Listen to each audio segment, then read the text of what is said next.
Evolution of reptiles, जो सरीसृप हैं, सांप वगैरह हैं, जो छिपकली वगैरह हैं, वो किस तरीके से इवोल्व हुए हैं, वो धरती पे किस तरीके से विकसित हुए हैं, वो देखते हैं। जो हमने एम्फीबियन पढ़ा था, एम्फीबियन इवोल्व हुआ था पीछे की कुछ स्लाइड में, प्लांट वाली स्लाइड से पहले वाली में, तो वही एम्फीबियन इवोल्व्ड इनटू रेप्टाइल्स। तो जो रेप्टाइल्स का इवोल्यूशन है वो एम्फीबियन से माना जाता है। जो एम्फीबियंस थिक सेल्ड एग्स देते थे, मतलब ये मॉडिफिकेशन है। एम्फीबियंस जब पानी में एग लेइंग करते थे तो उनके ऊपर कोई हार्ड कवरिंग प्रेजेंट नहीं थी, लेकिन जैसे ही वो टेरेस्ट्रियल फॉर्म बनी उनकी, ज़मीन पे रहना शुरू किया, तो अंडे हैं वो मोटी कैल्शियम कार्बोनेट सेल से कवर करने लग गए, ताकि उनको सूखने से बचाया जा सके। जो अंदर का कंटेंट है उसको, सन की जो गर्मी है, तो उससे उनको वाटर लॉस से बचाया जा सके, इसलिए वो थिक सेल्ड एग हैं वो प्रोड्यूस करने लग गए। And their modern day descendants, और उन्हीं के जो आज के टाइम पे जो वंशज हम देखते हैं वो टर्टल्स हैं, कछुए हैं, टोरटोइज भी वैसे कछुए ही होते हैं। टर्टल्स मैराइन फॉर्म होती है, जिनके फिन टाइप की स्ट्रक्चर पाई जाती हैं। और जो टोरटोइज हैं, इनके नॉर्मल पाँव पाए जाते हैं, पाँव में आगे नाखून भी देखने को मिलती हैं। टर्टल्स की शेप थोड़ी सी अलग होती है।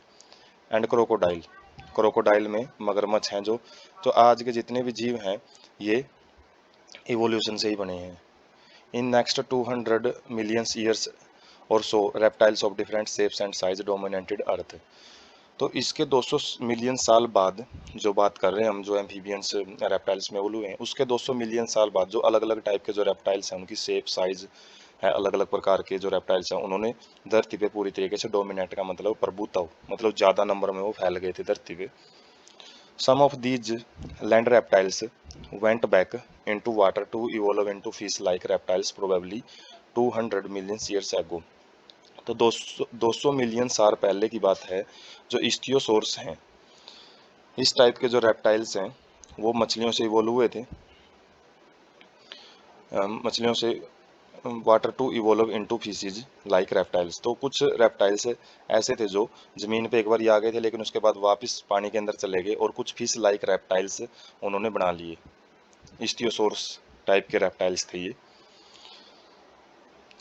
लैंड रेप्टाइल्स वर डायनासोर्स बिगेस्ट, जो सबसे शुरुआती टाइम में जो धरती पे रहने वाले सरीसृप थे वो डायनासोर्स थे, और उनमें सबसे बिगेस्ट, जो सबसे बड़े साइज में था, वो टाइनासोर्स रेक्स थे, जो कि 20 फीट तक हाइट तक जा चुके थे। मतलब 20 फीट तक इनकी हाइट थी, और इनके ह्यूज मतलब बहुत बड़े बड़े, फियरसम का मतलब डरावने, डैगर लाइक का मतलब फावड़े जैसे नुकीले जो दांत थे इनके, जो कि 15 सेंटीमीटर तक की मतलब जो लेंथ है वो लिए हुए थे।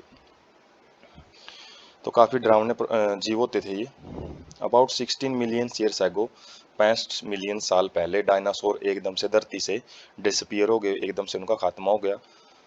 और कुछ साइंटिस्ट मानते हैं कि क्लाइमेटिक चेंजेज की वजह से उनकी जो डेथ हुई है। कुछ का मानना है कि उन्हीं में से जो ज़्यादातर जो जीव हैं, डायनासोर्स हैं, वो बर्ड्स में विकसित हो गए।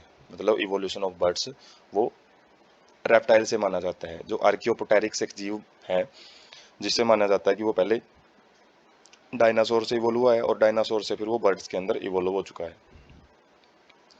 सम sized reptile, small sized reptile of that era still exist today.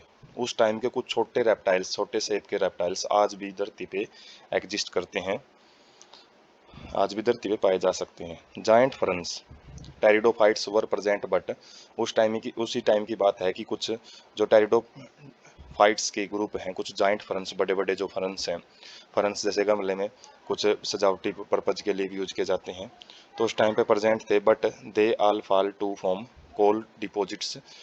तो उस टाइम वो गिर गए अलग अलग जो प्राकृतिक आपदाओं की वजह से, और मिट्टी के अंदर दब गए, और मिट्टी के अंदर जैसे जैसे उनके ऊपर प्रेशर पड़ता गया, तो वो कोयल डिपॉजिट्स के रूप में आज हम उनको निकालते हैं।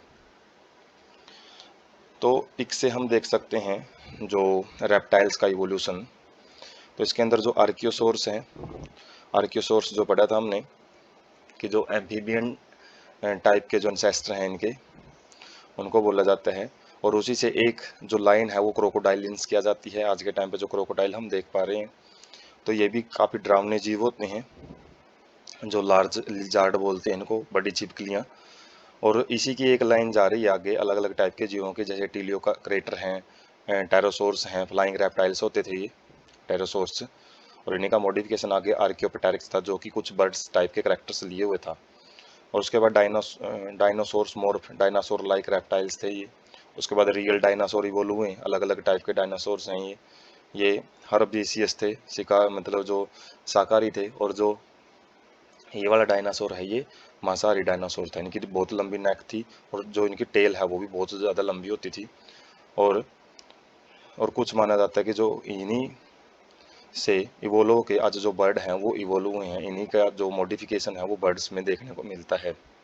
कुछ का मानना है कि जो डायनासोर्स हैं वो एक मेटेओराइट, एक खगोल पिंड धरती पे आके टकरा गया था, जिसकी वजह से काफ़ी बड़ा एक्सप्लोजन हुआ और उसी एक्सप्लोजन से काफ़ी रेडिएशन निकली और काफ़ी जो टेम्परेचर है वो बढ़ गया था। उसकी वजह से जो जो स्थल पे रहने वाले, जो बाहर रहते थे, जो बिलों में रहते थे, उनको तो ज़्यादा प्रॉब्लम नहीं हुई। जो एकदम से इस इम्पैक्ट में बच नहीं पाए वो डायनासोर ही थे। डायनासोर एकदम से एक्सटिंक्ट होने का कुछ लोग ये भी रीज़न मानते हैं, कुछ साइंटिस्ट लोग।